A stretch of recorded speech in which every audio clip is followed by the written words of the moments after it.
और आप देश की सेना में जो व्यक्ति सेवा देगा उसको भी आप चाय बेचवाना चाहते हैं, उससे भी आप पकौड़ा बेचवाना चाहते हैं। जो युवा 3-3 साल 4-4 साल 24 घंटे पसीने बहाकर इतना ज़्यादा डिसिप्लिन फॉलो करके देश को अपना सर्वस्व देना चाहता है, वो अगर आज सड़क पर नहीं उतरे तो वो क्या करे? देश के युवाओं को आग की भट्टी में आपको झोंकना है, देश के युवाओं को हर चीज का शिकार बनाना है, अपनी नाकामियों का ठीकरा देश के युवाओं के सर फोड़ना है। सारे न्यूज चैनलों के माध्यम से एक ही हेडलाइन बनाकर आप उसे बदनाम करने की कोशिश करते हैं। सबसे पहले आप राजनेताओं पर इन चीजों को लागू करिए।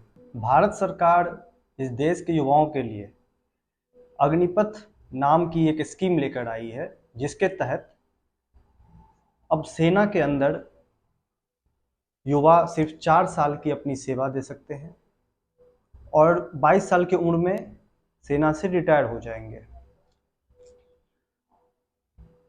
उसके बाद उन्हें कहाँ पर नौकरी मिलेगी, उन्हें कहाँ पर सेवा देने का मौका मिलेगा, इसकी कोई रूपरेखा नहीं है। कहने के लिए उसमें बहुत सारे टर्म एंड कंडीशन हैं, लेकिन इस बात की गारंटी क्या है, इस पर कोई बोलने को तैयार नहीं है। अब इस योजना के बाद जो युवा 3-3 साल 4-4 साल 24 घंटे पसीने बहाकर इतना ज़्यादा डिसिप्लिन फॉलो करके अपनी सेवा पूरी जिंदगी सेना में अपनी सेवा देना चाहता है, देश को अपना सर्वस्व देना चाहता है, वो अगर आज सड़क पर नहीं उतरे तो वो क्या करे? सेना एक सर्वोच्च सेवा है। अगर आप किसी नॉर्मल व्यक्ति से भी जो किसी दूसरी सेवा की तैयारी कर रहा है, अगर उससे भी आप पूछेंगे कि अगर आप 4 साल 3 साल की तैयारी के बाद अगर आपको 4 साल की नौकरी मिले तो क्या आप वो करना चाहेंगे? कोई भी व्यक्ति नहीं चाहेगा। क्या ये राजनेता जो इस तरह की पॉलिसी लेकर आते हैं, क्या अगर इनको कहा जाए कि आप सिर्फ एक टर्म के लिए नेता चुनाव लड़ सकते हैं, उसके बाद अगर आप जीते हारे आप चुनाव नहीं लड़ सकते हैं, आप 22 साल की उम्र में, आप 30 साल की उम्र में विधायक एमपी से रिटायर हो जाएंगे, उसके बाद ना तो आपको पेंशन मिलेगी, ना तो आपको किसी तरह का भत्ता मिलेगा, ना तो किसी तरह की सुख सुविधा मिलेगी। क्या कोई भी नेता इस बात को कबूल करेगा? कोई नहीं करेगा। लेकिन देश के युवाओं को आग की भट्टी में आपको झोंकना है, देश के युवाओं को हर चीज का शिकार बनाना है, अपनी नाकामियों का ठीकरा देश के युवाओं के सर फोड़ना है, तो सबसे अच्छा है देश के युवाओं को शिकार बनाया जाए। और अगर जब वो युवा आक्रोशित होकर अपने अधिकार के लिए, अपने हकों के लिए सड़क पर उतरे तो कुछ छुटपुट हिंसा जहां पर हो रही है और जो कौन कर रहा है इसका कोई प्रमाण नहीं है, हो सकता है ये प्रायोजित हो, उसको लेकर आप सारे न्यूज चैनलों के माध्यम से एक ही हेडलाइन बनाकर आप उसे बदनाम करने की कोशिश करते हैं। सारे न्यूज चैनलों पर एक ही तरह की हेडलाइन चल रही है कि क्या ऐसे युवा सेना में सेवा देने लायक हैं? उस बात का क्या प्रमाण है किसी के पास कि वही लोग, वही युवा इस तरह की हिंसा कर रहे हैं जो युवा सेना की भर्ती की तैयारी कर रहे हैं? यह भी हो सकता है कि सरकार द्वारा, उन लोगों द्वारा ये प्रायोजित हिंसा हो इस आंदोलन को बदनाम करने के लिए, इन युवाओं को बदनाम करने के लिए, ताकि मुद्दा ही बदल जाए, ताकि बहस का डिस्कोर्स ही बदल जाए। किसान आंदोलन में हम सब ने देखा है किस तरीके से प्रायोजित हिंसा के माध्यम से किसान आंदोलन को बार बार बदनाम करने की कोशिश की गई। क्यों सबको लगता है कि इस देश में एक ही दल है जो राष्ट्र की बात सोचता है, जो देश की बात सोचता है, एक ही तरह के नेता हैं जो देश के लिए सोचते हैं, और बाकी सब युवा, समाज सेवी, जितने लोग हैं इस देश में, पत्रकार, कोई इस देश के लिए नहीं सोचता है, हर कोई देश के खिलाफ है। क्यों सबको ऐसा लगता है? ये देश जो 2014 के अंदर नहीं बना है, इस देश में जो 2014 से पहले भी लोग थे, पहले ही युवा थे, पहले भी सेनाएं थीं, पहले भी युवा अपनी कठिन परिश्रम से सेना में भर्ती होते थे और आजीवन देश की सेवा करते थे, अपना सर्वोच्च बलिदान देते थे।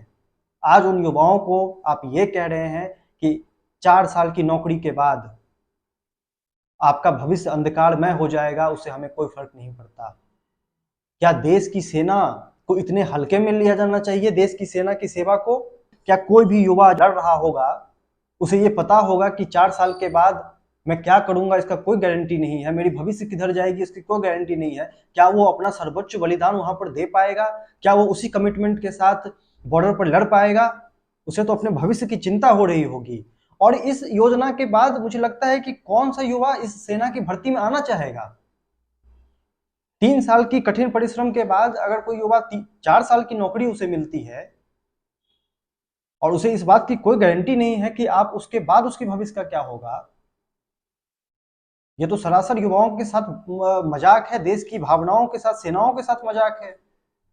और इसका अगर विरोध कर रहा है कोई, अगर अपने हकों के लिए प्रदर्शन कर रहा है, तो उसको बदनाम करने की कोशिशें की जा रही है। ये अपने आप में देश का दुर्भाग्य है कि देश की सेना के साथ, देश के युवाओं के साथ इस तरह का मजाक चल रहा है।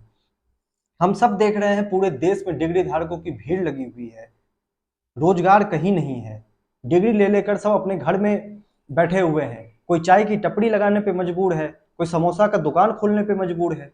और आप देश की सेना में जो व्यक्ति सेवा देगा उसको भी आप चाय बेचवाना चाहते हैं, उससे भी आप पकौड़ा बेचवाना चाहते हैं, उसका भी भविष्य आप अंधकार में डालना चाहते हैं। ये किस तरह की योजना भारत सरकार लेकर आई है, ये समझ से परे है। और भारत सरकार की दलील ये है कि सेनाओं के अंदर जो पेंशन के माध्यम से जो बहुत ज्यादा खर्च होती है, जो लोड आता है, उसको कम करने के लिए इस तरह की योजना की जरूरत है।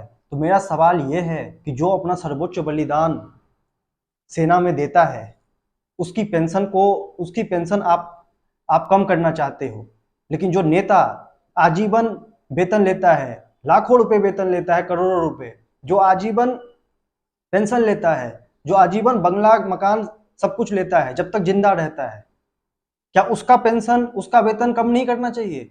उसका वेतन को खत्म नहीं करना चाहिए? उसके भत्ते को खत्म नहीं करना चाहिए जो एकदम फालतू है? सबसे पहले आप इसको पॉलिटिक्स में लागू करिए, सबसे पहले आप राजनेताओं पर इन चीजों को लागू करिए। राजनेताओं के बच्चे कोई सेना पर लड़ने नहीं जाता है, इनके बच्चे बॉर्डर पर देखने तक नहीं जाते, इनके बच्चे बिजनेस करते हैं, इनके बच्चे राजनीति करते हैं। और जो गरीब, जो देश का किसान है, जो मजदूर है, उनके बच्चे सेना में जाकर देश की हिफाजत करते हैं। उनके पेंशन से आपको दिक्कत हो रही है। और देश का नेता जो जवानी से लेकर बुढ़ापे तक जब तक जिंदा रहता है तब तक वेतन, भत्ता, पेंशन हर चीज लेता है, उससे आपको कोई दिक्कत नहीं हो रही है। तो सबसे पहले भारत सरकार को अगर पेंशन से ही दिक्कत है तो सबसे पहले नेताओं का पेंशन खत्म करे, देश के सेनाओं के साथ मजाक ना करे, देश की युवाओं की भावनाओं से मजाक ना करे, और इस योजना को अतिशीघ्र वापस करे। ये पूरे देश की ये आज मांग है, पूरे देश के युवाओं की मांग है कि इस योजना को तत्काल वापस कर लेना चाहिए और देश के सेना के साथ खिलवाड़ ना किया जाए, देश की प्रभुता अखंडता के साथ खिलवाड़ ना किया जाए।